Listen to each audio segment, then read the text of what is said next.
All right, Life in the Van Allen Belts. This is a little reading on the boats.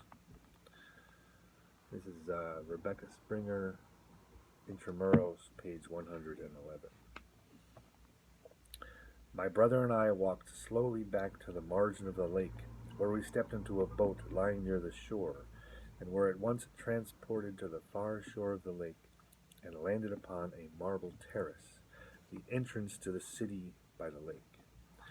I never knew by what power these boats were propelled.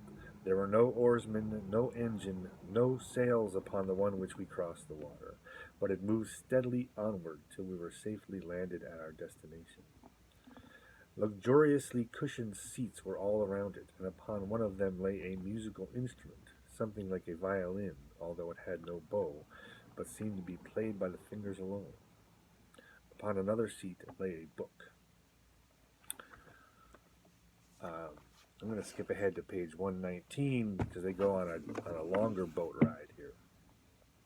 She says, "We reached the stream at length and stepped into a boat that lay by the shore.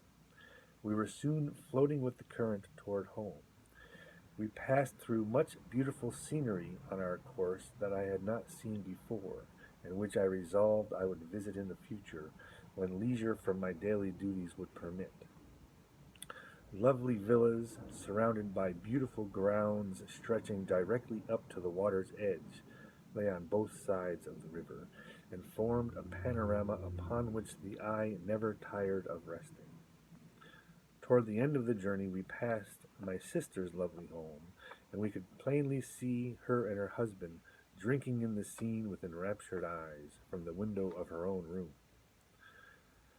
My brother and I were both silent the greater part of the time during our journey homeward, though each noted with observant eyes the signs of happy domestic life by which we were surrounded on every side.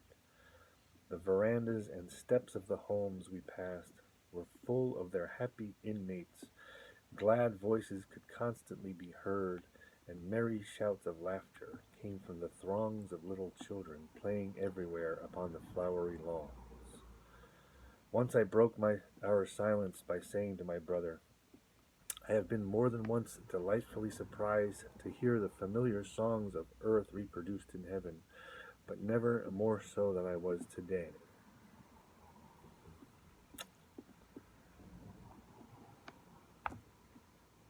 So, not only are there boats, but you can just kind of get in them and take a ride.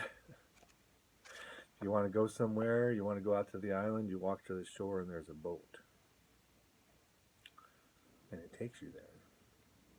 And you see these boats in this book, and you see these boats in Monsignor Hugh Benson's book, Life in the World on the Sea.